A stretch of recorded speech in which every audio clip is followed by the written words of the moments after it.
Ah, le grand cirque continue, mais là, je crois qu'on tient le numéro vedette.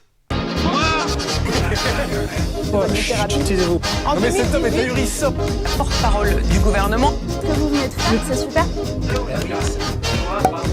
Et chaque jour nous apporte son lot de cacahuètes. Hein. Là, on a Martin Blachier qui continue d'être notre nouveau général de Gaulle. Regarde ce qu'il a dit il y a pas longtemps. Je pense qu'au contraire, il faut pousser les gens dehors. Je le rappelle, les contaminations ne se font pas en extérieur. C'est bien pour ça que cet été, l'épidémie est restée strictement calme. Il ne faut pas affoler les gens sur les scènes qui se passent en extérieur. Les contaminations sont toujours cachées parce qu'elles se font en intérieur. Et plus récemment, on a aussi eu le premier adjoint d'Anne Hidalgo, Emmanuel Grégoire, qui nous a fait plaisir. Le 25 février, il déclare à la presse que la mairie de Paris envisage un confinement total de 3 semaines pour retrouver une vie normale. Le 1er mars, t'as Anne Hidalgo qui débarque, qui dit oui, alors concernant ce qu'a dit l'Élysée d'un potentiel confinement à Paris le week-end, c'est inhumain. Voilà. Ouais. Ah oui, ils n'ont pas dû se parler, je veux dire, le mec est juste premier adjoint, donc ils se croisent pas, je veux dire. Non, puis sinon, encore plus récemment, t'as Emmanuel Macron, tu sais, par rapport aux mesures et tout ça, la levée des mesures bientôt, il a dit 4 à 6 semaines, ouais. Hors taxe, bien évidemment. Ah mais là, ce que j'ai à te dire, c'est beaucoup mieux, tu vas voir. J'écoute. Et le professeur Raoult himself et toute sa team de l'IHU Méditerranée ont développé un protocole pour ouvrir les restaurants. Ouais, mais si je t'en parle, c'est qu'il y a une embrouille. Eh oui, parce que tout ça part d'un constat très simple. Hein. Depuis le mois d'octobre 2020, il y a eu du couvre-feu, il y a eu du confinement et tout ça. Mais on voit quand même que les chiffres sont remontés en janvier et qu'on est toujours sur un plateau haut, tu vois. Donc au début, on a accusé les restaurateurs, mais à un moment donné, ils peuvent pas porter le chapeau alors qu'ils sont fermés, les gars. Bon, tu vas me dire, on a un petit peu accusé tout le monde. Hein. Y a eu les visons, il y a eu les touristes, les vieux dans les EHPAD, les toasts au pain de mie. Enfin bon, c'est la faute de tout le monde. Sauf du gouvernement. Non. Là, c'est bon. Là, on a des études. Par contre, le reste, voilà. Ouais, c'est pas faux.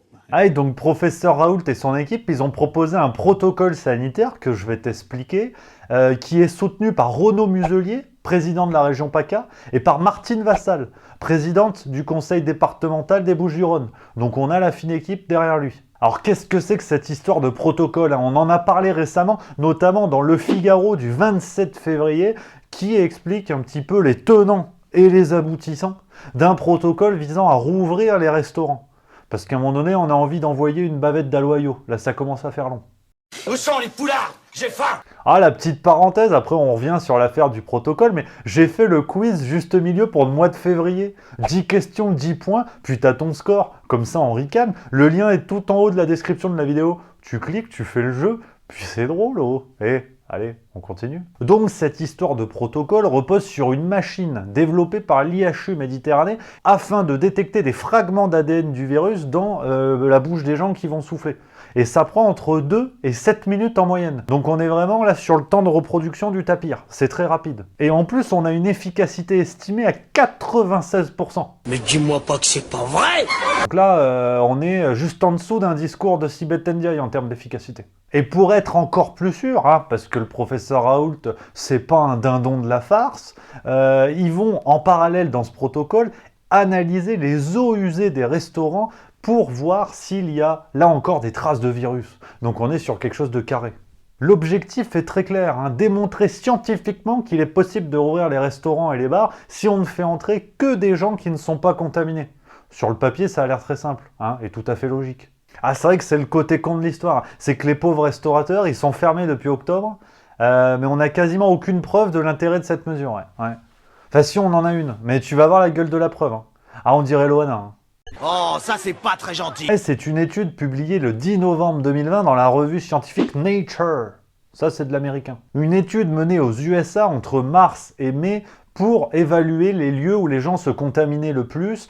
Les restaurants sont arrivés en tête, mais il faut quand même rappeler, et ça, on le rappelle pas beaucoup, qu'à ce moment-là, aux États-Unis, les mesures contre le Covid, c'était encore le Club Med. C'est-à-dire que le masque n'était pas obligatoire, les mesures de distanciation non plus. Donc, si tu veux, forcément que ça se contaminait un petit peu. Là, le but du jeu, avec ce que propose l'ami Raoult, c'est de faire quelque chose de propre. Donc, on est quand même loin de cette étude en bois. Mais bon, c'est pas grave, tout le monde se base dessus depuis le début. Hein, je veux dire, conseil scientifique, ils n'ont pas jugé bon de faire une étude en France. Ouais. Non, ils ont dit c'est bon, on reste là-dessus. Ouais. Ah, c'est pratique la science comme ça qui n'avance pas, hein. Je veux dire, c'est impeccable. Ça fait beaucoup là, non? Ah mais je te sens confiant là avec cette histoire de protocole, t'es en train de te dire chouette, on va pouvoir bientôt aller grignoter un bout avec les copains. Non, non, non, non. Voilà, là on est sur le cliffhanger de la vidéo. Ouais, accroche-toi, ça va zouker. Ah oui, parce qu'Olivier Véran a reçu la semaine dernière une demande d'autorisation d'expérimentation. Pour l'instant, pas de nouvelles. Non, non, non. Il y a autre chose à faire, autre chose à faire. Peut-être le biceps musclé, tu te rappelles de ça? Eh oui, on n'a rien sans rien. No pain, no gain. Bon, alors t'as quand même l'agence régionale de santé PACA qui a communiqué. Ouais. Ouais, je te lis. Hein. Le département des Bouches-du-Rhône connaît actuellement une situation épidémiologique particulièrement préoccupante. Ce contexte ne permet pas la mise en application d'une telle expérimentation dans l'immédiat. L'idée est intéressante, elle reste hélas prématurée. Ouais, non. C'est-à-dire, je pense qu'ils vont même pas laisser la chance au truc, ouais. Alors là, je suis étonnée. Après, chacun fait son pronostic. Hein. Dites en commentaire si vous pensez que le protocole va être autorisé. Moi, j'y crois moyen. Hein. Tu sens que ça commence à sentir le chou-fleur quand même. Hein. Mais bon, c'est parce que voilà, la situation est préoccupante.